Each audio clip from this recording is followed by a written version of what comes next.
अगर आप अपने शत्रु से परेशान हैं, अपने किसी दुश्मन से परेशान हैं, चाहे वो आपका जो शत्रु या फिर आपका जो दुश्मन हो, वो कोई व्यक्ति हो, कोई कंपनी हो, कोई अधिकारी हो, कोई नेता हो, कोई अभिनेता हो, चाहे दुनिया में कितना भी अधिक शक्तिशाली व्यक्ति हो, आप उसको निपटा सकते हो। निपटाने की स्ट्रैटेजीज मैं आपको बता देता हूं।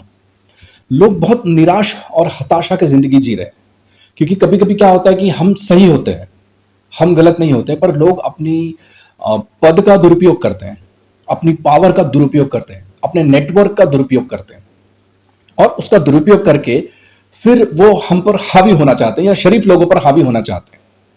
तो शरीफ आदमी जो है, ईमानदार आदमी जो है, भोला भाला इंसान जो है, वो फिर निराशा में, हताशा में और एक अंधकार की गहरी खाई में चला जाता है। उसे समझ में नहीं आता कि मैं कैसे इससे निपटूं या कैसे उससे निकलूं। तो मैं उसको ये बता देना चाहता हूं कि देखिए, मनुष्य को अगर मनुष्य के साथ डील करना है तो मनुष्य के हिसाब से ही डील करो, उसमें भगवान का कोई लेना देना नहीं है। पहले तो आप भगवान को बीच में मत लेके आइए। कोई बोले कि यार भगवान मेरे साथ ऐसा क्यों करता है कि भाई कोई इतना बड़ा आदमी या ऐसा या वैसा, यार मेरे साथ ही इसने ऐसा क्यों किया। तो ब्राह्मण के पास जाओगे, ज्योतिष के पास जाओगे, पंडित के पास जाओगे तो बोलेगा पिछले जन्म का कोई बुरा कर्म आड़े आ गया होगा। भाई ये सब फालतू बातें हैं, आप उसको डील कर सकते हो। मैं उसको मनुष्य की तरह डील करने की स्ट्रैटेजी बताता हूं। देखिए, पहली बात तो ये है, सबसे पहला नियम तो ये है कि अगर हो सके तो आप उसके साथ संधि कर लीजिए, है ना। संधि यानी कि आप उसके साथ एक म्यूचुअल अग्रीमेंट कर लीजिए। हो सके तो आप माफी मांग लीजिए। आपकी अगर गलती नहीं भी है, गलती उसी की है, फिर भी आप माफी मांग लीजिए, क्योंकि आपको लड़ाई नहीं करनी है। तो पहला उद्देश्य तो यही होना चाहिए कि अगर आप माफी मांग के युद्ध टलता है, लड़ाई टलती है, झगड़ा अगर टल जाता है, तो माफी मांग लेने में कोई हर्ज नहीं है।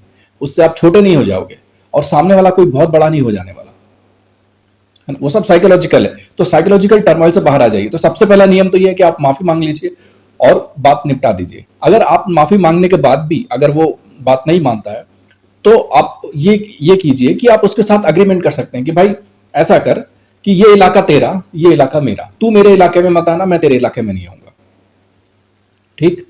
या फिर तू ये काम कर ले, तू और मैं ये काम कर लेता हूं, तेरे काम में मैं दखल नहीं दूंगा, मेरे काम में तू दखल मत दे।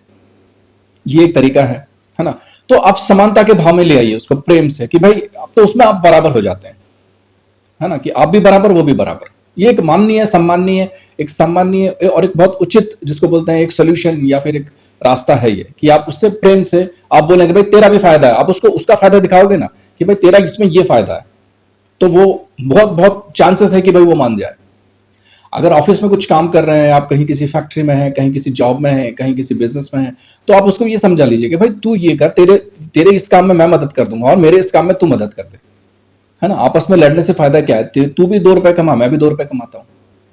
तो इस तरीके से म्यूचुअल एग्रीमेंट हो सकता है। देखिए, ये एक पॉसिबिलिटी है, तो ये एक पॉसिबिलिटी, सबसे पहले तो यही उपाय लगाना चाहिए, जिससे बिना किसी लड़ाई झगड़े के, बिना किसी मगजमारी के, बिना किसी माइंड गेम के, या बिना किसी दूसरी चीज के लिए जितने जल्दी सोल्यूशन हो सकता है सोल्यूशन लेके आइए।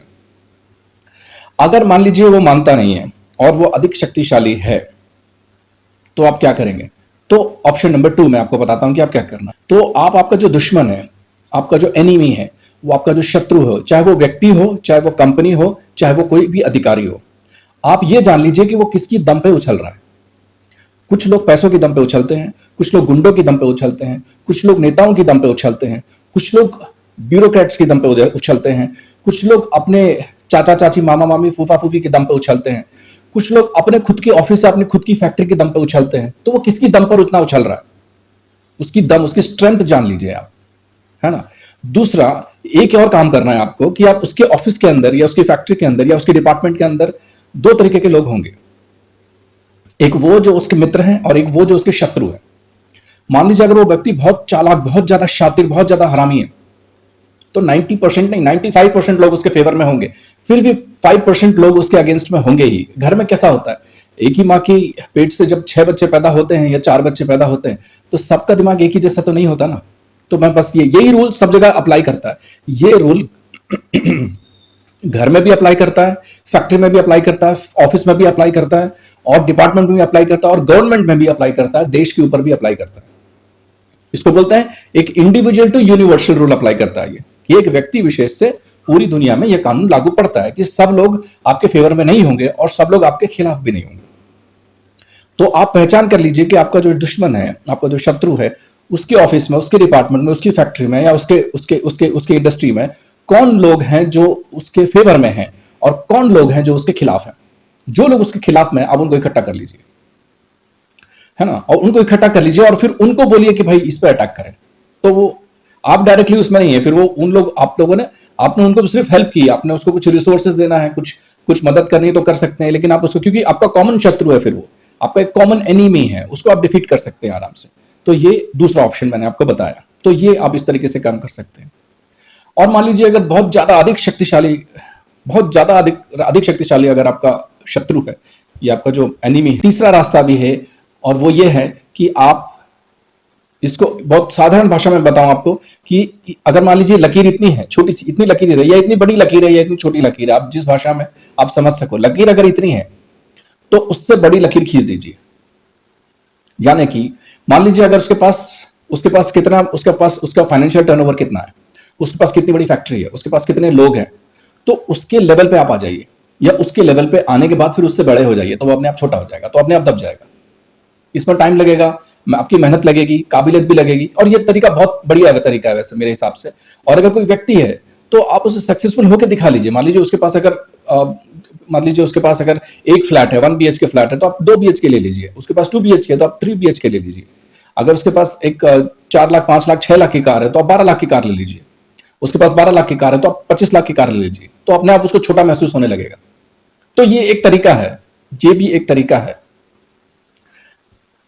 और अपने आप, जैसे अगर आपको फिजिकली किसी से लड़ना है और अगर आप कमजोर हैं तो आप क्या करेंगे, तो आप ऐसा करेंगे कि आप पहले जूडो, कराटे, मार्शल आर्ट्स वगैरह सीखेंगे, जिम में जाएंगे, बॉडी बनाएंगे, है ना, और लड़ना सीखेंगे, क्योंकि लड़ना आपका उद्देश्य है। तो पहले लड़ना सीखेंगे, आप उसकी ट्रेनिंग लेंगे, प्रैक्टिस करेंगे, और ट्रेनिंग लेने के बाद, प्रैक्टिस करने के बाद फिर अपने शत्रु पे जाके आप अगर जब अटैक करेंगे तो आप निश्चित रूप से विजय हो जाएंगे। लेकिन बिना ट्रेनिंग के, बिना प्रैक्टिस के, बिना मेहनत की अगर आप सीधा जाएंगे तो आप पिट जाएंगे, क्योंकि उसको आदत होगी मारपीट करने की, आपको आदत बिल्कुल नहीं है मारपीट करने की। तो जिसको आदत है वो तो जीत ही जाने वाला है ना। तो उसको प्रिपरेशन, इसलिए उसको प्रिपरेशन बोलते हैं, strategy of preparing, preparation strategy. तो आप उसको लिए तैयारी करनी पड़ेगी, आपको थोड़ा धैर्य रखना पड़ेगा। एक और स्ट्रैटेजी, एक्चुअली ये ऑस्ट्रेलिया में ज्यादा प्रचलित है, कि जब आप सब तरीके के हथकंडे आप अपना लें, आपने माफी मांग लें तो भी बात खत्म नहीं हो रही है, आप उसको पैसे देने को तैयार हो जाएं, है, आप उसका भुगतान करने के लिए तैयार हो जाएं तो भी बात खत्म नहीं हो रही है, आप सजा भुगतने के लिए तैयार हो जाएं तो भी बात खत्म नहीं हो रही है, और आपकी अगर जान पे बात आ रही है, मान लीजिए अगर आपकी जान पे बात आ गई और कोई ऑप्शन नहीं बच रहा है आपको अपनी जान बचाने के लिए, तो आप एक काम कीजिए, सबसे best philosophy, Australian philosophy, attack is the best philosophy. Attack यानी कि, फिर मान लीजिए अगर उसने आपको फिजिकली अटैक किया है तो अपने आप को, अपनी जान बचाने के लिए फिर आपको उसको फिर अटैक करना पड़ेगा। अगर उसने लीगली अटैक किया आपके ऊपर, कुछ केस वगैरह कर दिए, तो उसने अगर एक केस किया तो आप उसके ऊपर 10 केस कीजिए, चाहे वो फिर कोई भी हो, फिर आप, तो क्योंकि अब जब आपकी जान के ऊपर आई गया है, आपके पास दूसरा कोई ऑप्शन ही नहीं है, तो क्या करेंगे आप, फिर तो यही स्ट्रैटेजी अपनानी पड़ेगी, तो डायरेक्ट अटैक कीजिए। फिर इसमें दिक्कत बस इतनी है कि इसमें आपका रिसोर्सेज बहुत लगेंगे, मेहनत बहुत लगेगी, क्योंकि बहुत सारे दूसरे लोगों को आपको एंगेज करना पड़ेगा, तो इसमें मेहनत लगेगी, है ना, पैसे भी लगेंगे, टाइम भी लगेगा, और दिमाग की मगजमारी ज्यादा है। तो हो सके तो इसका लास्ट ऑप्शन रखिएगा, क्योंकि अटैक जितना नहीं करेंगे उतना ज्यादा अच्छा। लेकिन जब कुछ ऑप्शन नहीं बचता है तो अटैक करो। एक स्ट्रैटेजी ये भी है कि अगर आप बहुत ज्यादा शक्तिशाली है, आप किसी भी तरीके से उसको नहीं हरा सकते, किसी भी तरीके से उसको आप डिफीट नहीं कर सकते, किसी भी तरीके से आप उस पर काबू नहीं कर सकते और मार नहीं सकते, तो एक और स्ट्रैटेजी है। उसमें ऐसा होता है कि आप जाके उससे दोस्ती कर लीजिए, आप उससे दोस्ती कर लीजिए और उसकी नींव धीरे धीरे खोद दीजिए। उसके घर पे, उसकी फैक्ट्री में, उसके ऑफिस में, अपने, या आप नहीं जा सकते, किसी आदमी को बिठा दीजिए, है ना। उसको अंग्रेजी में बोलते हैं नेल इन द वॉल। जैसे आप दीवार में कहीं आप कील गाड़ देते हैं तो कील आपकी है, दीवार किसी और की होगी लेकिन कील आपकी होगी।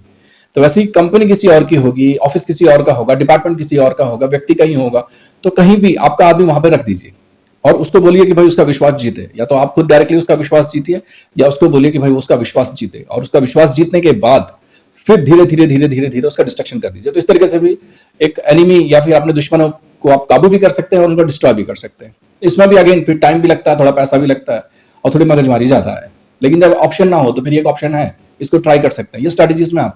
और एक और स्ट्रैटेजी है कि ऐसा भी कर सकते हैं आप कि आप अपने दुश्मन से मित्रता कर लें, और मित्रता करने के बाद फिर आप उसको ऐसा दिखाएं कि भाई ये काम आप उसके लिए अच्छा कर रहे हैं, लेकिन होगा उसके लिए नुकसानदायक काम।